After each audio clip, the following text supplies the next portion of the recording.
فن جنگ باب اول منصوبے بنانا۔ سنت زو نے کہا، جنگ کا فن ریاست کے لیے نہایت اہمیت رکھتا ہے۔ یہ زندگی اور موت کا معاملہ ہے، ایک راستہ جو یا تو سلامتی کی طرف لے جاتا ہے یا تباہی کی طرف۔ اس لیے یہ ایک ایسا موضوع ہے جس پہ غور کرنا ہرگز نظر انداز نہیں کیا جا سکتا۔ لہٰذا جنگ کا فن 5 مستقل عوامل سے متاثر ہوتا ہے، جنہیں میدان میں حالات کا تعین کرنے کی کوشش کرتے وقت مد نظر رکھنا ضروری ہے۔ یہ 5 عوامل یہ ہیں: نمبر 1 اخلاقی قانون، نمبر 2 آسمان، نمبر 3 زمین، نمبر 4 کمانڈر اور نمبر 5 طریقہ کار نظم و ضبط۔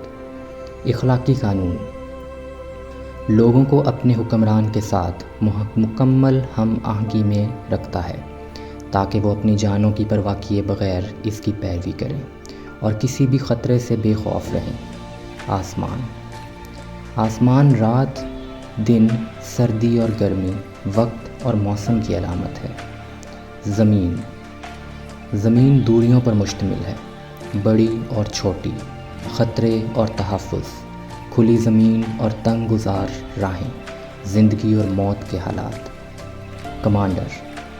کمانڈر میں حکمت عملی، دیانت، مہربانی، بہادری اور سختی کے اوصاف ہوتے ہیں۔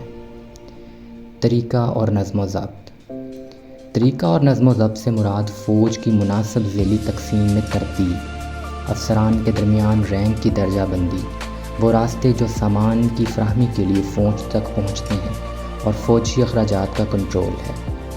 یہ 5 نکات ہر جرنیل کے لیے واقفیت میں ہونے چاہئیں۔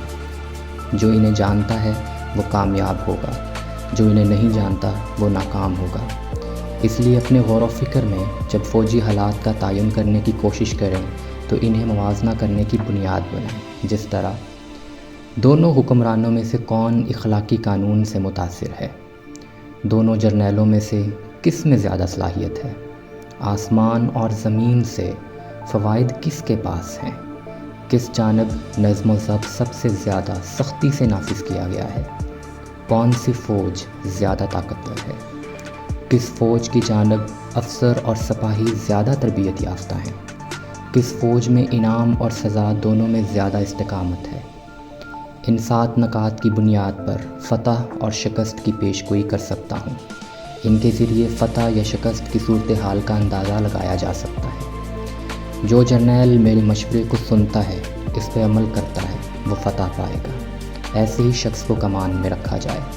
جو جرنیل میرے مشورے کو نہیں سنتا اور اس پر عمل نہیں کرتا، وہ شکست کھائے گا۔ ایسے شخص کو برخاست کر دیا جائے۔ میرے مشورے کے فائدے کو مد نظر رکھتے ہوئے آپ کو بھی کسی مددگار حالات سے فائدہ اٹھانا چاہیے جو عام اصولوں سے بڑھ کر ہوں۔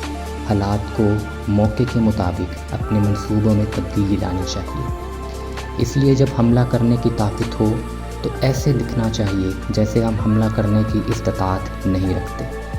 جب ہم اپنی طاقتیں استعمال کر رہے ہوں تو ہمیں ایسا دکھنا چاہیے جیسے ہم غیر فعال ہیں۔ جب ہم قریب ہوں تو دشمن کو یقین دلانا چاہیے کہ ہم دور ہیں، اور جب ہم دور ہوں تو دشمن کو یقین دلانا چاہیے کہ ہم قریب ہیں۔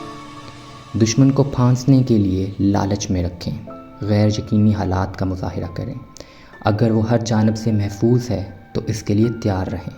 اگر اس کے خلاف حملہ کرنے کا موقع ملے تو اس پہ حملہ کریں اور اسے تباہ کر دیں۔ اگر وہ ہر طرف سے محفوظ ہے تو اس کے لیے تیار رہیں۔ اگر وہ آتی طور پہ زیادہ طاقتور ہے تو اس سے بچیں۔ اگر آپ کا مخالف غصے میں ہے تو اسے چھیڑنے کی کوشش کریں۔ کمزور ہونے کا بہانہ کریں تاکہ وہ مغرور ہو جائے۔ اگر وہ آرام کر رہا ہے تو اسے آرام نہ کرنے دیں۔ اگر اس کی قوتیں متحد ہیں تو انہیں الگ کر دیں۔ اس پہ حملہ کریں جہاں وہ تیار نہ ہو اور ایسی جگہ ظاہر ہوں جہاں وہ توقع نہ کر سکے۔ یہ فوجی چالیں فتح کی طرف لے جانے والی ہیں۔ انہیں پہلے ہی افشا نہیں کرنا چاہیے۔ اب جو جرنیل جنگ جیتتا ہے وہ لڑائی سے پہلے اپنے بارے میں بہت سے حساب کتاب کرتا ہے۔ جو جرنیل جنگ ہارتا ہے وہ لڑائی سے پہلے چند حساب کتاب کرتا ہے۔ اس طرح زیادہ حساب کتاب فتح کی طرف لے جاتے ہیں اور کم حساب کتاب شکست کی طرف۔ یہ تو پھر بالکل کوئی حساب کتاب نہ کرنے کی صورت میں کیا گیا ہو۔ یہی نتیجہ نکلتا ہے کہ جس کی طرف توجہ دے کر میں یہ پیش گوئی کر سکتا ہوں کہ کون جیتے گا اور کون ہارے گا۔